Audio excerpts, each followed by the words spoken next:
Thanks for staying with Morning Live. Now, Marikana is located in the northwest province of South Africa, and it falls under the Rustenburg Municipality. Historically, 93% of all the platinum in the world is recorded to have been produced in this part of the world, even though the output quantities have dropped. And over the years, migrants have come to work in the platinum-producing mines such as Impala, Anglo American and Lonmin. And today, we look at whether the benefits of this richly resourced mining belt have extended beyond the mine owners to benefit the workers. Zwelinzima Vavi joins us now for this particular discussion. Thanks so much for coming through. Thank you very much, Sakina, for having us. So in the previous discussion, really disconcerting, listening to what David of Benchmarks Foundation and the one from the Land Claims, both Davids had to say about what's happening in this particular area. We were focusing on land, but one of the things that came out is that even though this is where the world's platinum is located, Switzerland, in fact, is the main seller of platinum in the world. So here we're sitting 7 years after the Marikana massacre, where workers were demanding a living wage. What has changed? Unfortunately, very little. Look, no doubt about the fact that the wages of workers improved as a result of that effort of 2012, and we salute the workers under the leadership of AMCU. But at the same time, there have been a slaughter of jobs in the Marikana region, in the platinum sector as a whole.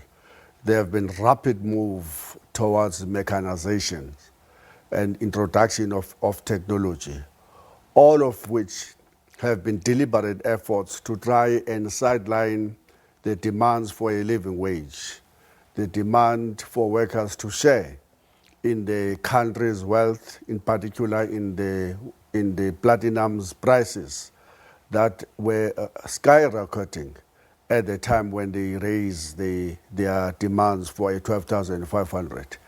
And the social conditions, as you have just heard, have not really changed. Despite the promises, for example, when Lonmin was given the license in 2006, they made a commitment to build decent houses, to convert the single-sex hostels into proper housing, and to build 5,500 houses. And by the time the Marikana massacre happened, they only had built 3 houses. And they had only built few hundred of the converted those single-sex hostels, but in a very limited way. We were waiting to hear what today they're going to announce. But if you go to Marikana today, the first thing that you will hit is the dust coming out of the roads that have been destroyed by the trucks running around, moving the platinum out of those mines into the nearest harbor. The pollution in that region is just unbelievable, and contributing to the crisis South Africa is facing of a warming of our country and destroying our environment and taking us even faster to a 2% degree warming of the globe that we now know what its devastating impact are. If we look at what happened to Durban and the rest of KwaZulu-Natal and Mozambique this year. If you go there closer, driving, you will see that the corroborated iron shacks remain the feature of the site. There is no electricity. Mine workers, like any other black residential area that is informal, are embarking on getting electricity through the illegal way. They are having their own operation Kanyisas, as if they are not situated in a platinum belt where so much riches are still being shifted out of the country into the benefit of the owners of these mines, which are now all of them external companies. So what is the role of unions in trying to bring about redress in these areas? Look, we're trying hard, and every time we try hard, we get labeled as that selfish small minority that is acting against the interest of the unemployed in the country. The propaganda machinery of the capitalist class that owns the means of production in this country is just incredibly strong. We're doing the best. One of the two things that I think we must highlight, if you go there, you will still get kids playing in those dusty winds. There's no health facilities still. There's no education facilities. There's hopelessness. In particular, now that thousands and thousands of mine workers are being shifted back into what is now known as the dumping ground of the mining industry, the Eastern Cape, the big graveyard where people die in their thousands away from the eyes of the bosses who continue to smile in Switzerland, in London, in Germany, and other parts of Europe. But why are the unions incapable of coming together, standing together and fighting in unison against this exploitation? Because surely it is in every union's interest to see to it that their members derive benefit from these institutions. So why are you incapable of coming together? This is the most painful question you're asking, because one of the lessons that we should have learned as the trade union movement from the Marikana uprisings, from the Tidorans uprisings in the Western Cape, was that workers were looking for unions that are independent, that are campaigning, that are democratic. Unfortunately, the result of the period between 2012 and now is that trade unions have fragmented, have weakened even further, have been divided. And then some of those divisions have absolutely nothing to do with advancing the interest of ordinary workers, but have to do with workers positioning or trade unions positioning themselves to be closer to the fielding trough instead of coming together, building the levels of unity and launching new battles inspired by the memories of those workers who perished in Marikana. And it's very, very sad indeed. Trade unions should have been much more stronger post-Marikana and not much more weaker. We're now speaking in 2019 where there are about 212 registered trade unions in South Africa. That's very sad indeed. So would you agree that the unions themselves have perhaps contributed to this lack of change and transformation and redress? Marikana revolt was basically a revolt against established trade unions. The trade unions who have grown very powerful initially, but that power began to eat them up because that power began to point them to positions of power, to appoint people to be suddenly human relations agencies on behalf of management, to be corrupted. And so workers revolted and left the once powerful union, the initial union of mine workers, in droves to lead their own battle against the management and to make serious gains, as workers in Tidorans also made serious gains against a lousy 67 rand an hour that the employment conditions had offered them. So this lesson, unfortunately, is not being learned by most of the trade unions, that workers require unity first. Secondly, they require more militant, campaigning trade unions, but that are democratic, that are relevant, that are passionate, that are absolutely intimate with the issues that they are raising. And that's the only way that they can be relevant in 2019.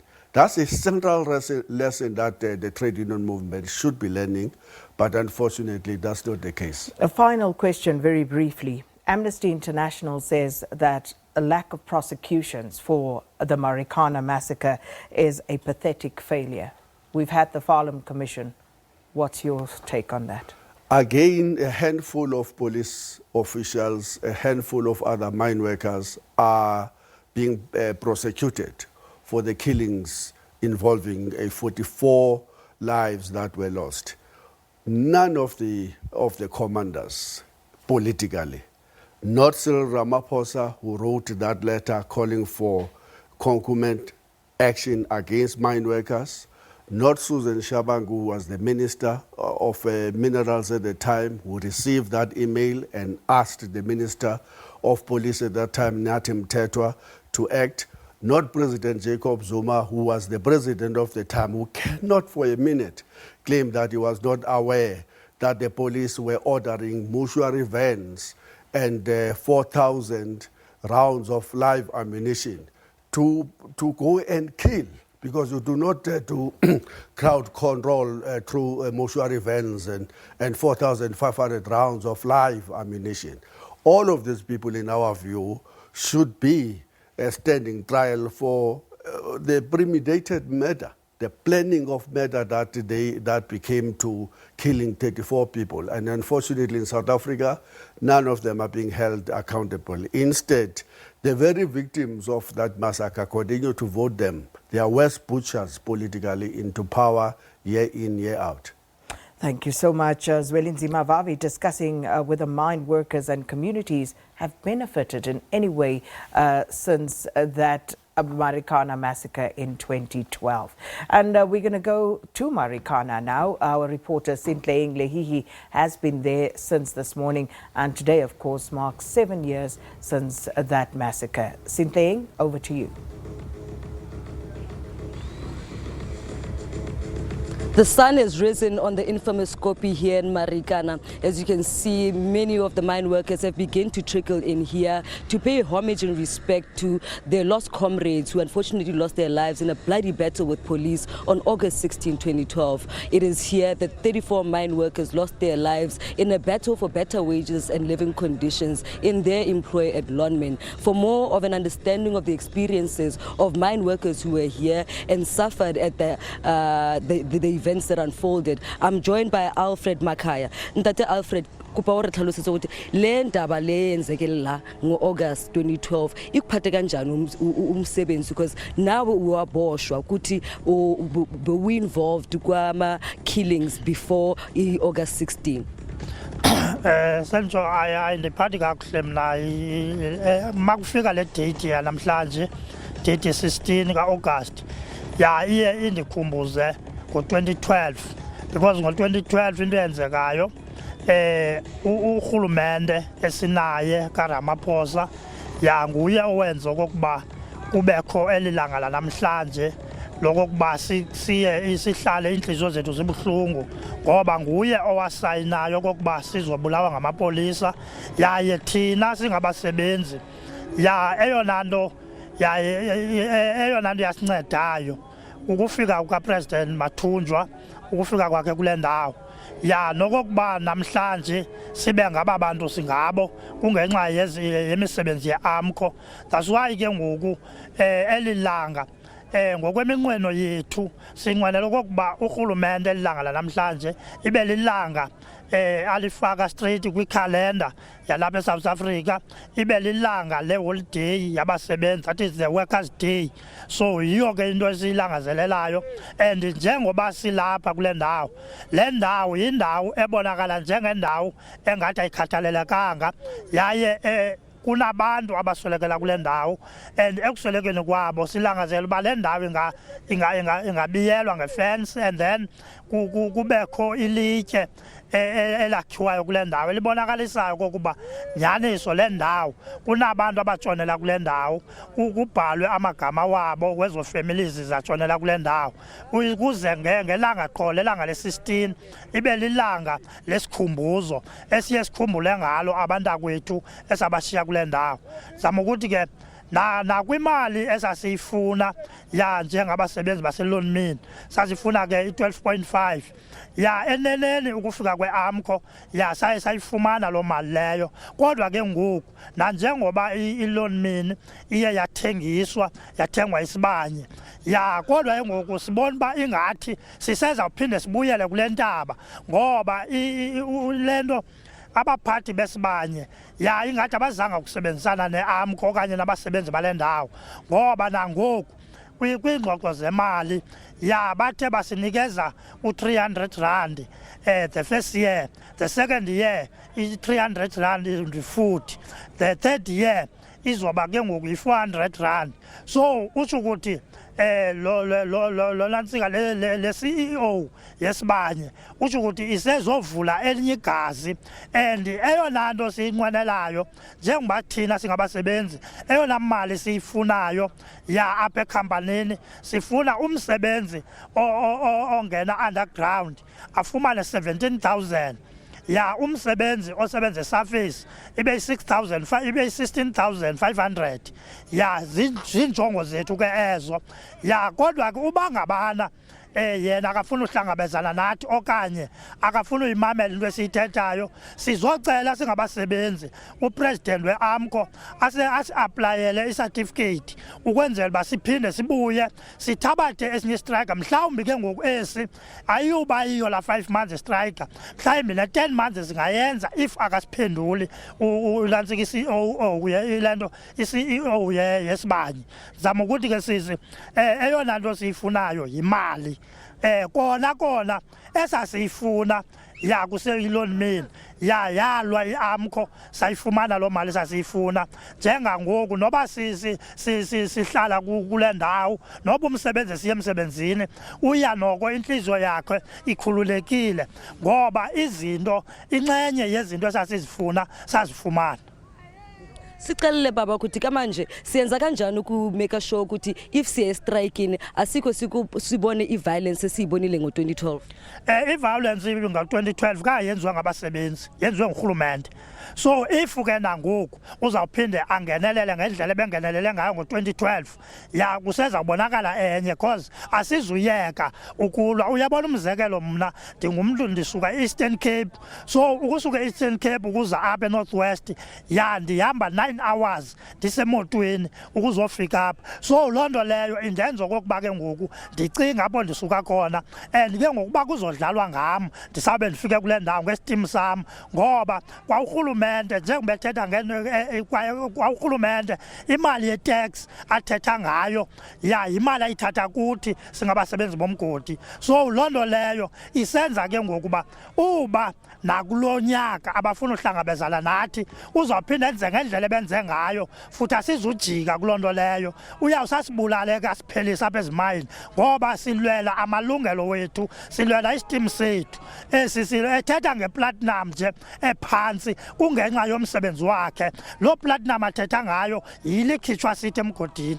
Ngiyabulela with Alfred. It is clear that the sentiments shared by Alfred there speak to the very truth that they experienced here in this area. We're going to keep giving you rolling coverage on the events that will unfold. He's explained to us that even if they managed to get some of the increases in their salaries that they wanted, there's still a long way to go because even right now, salary negotiations are not going as they'd like them to go. For now, back to you, studio.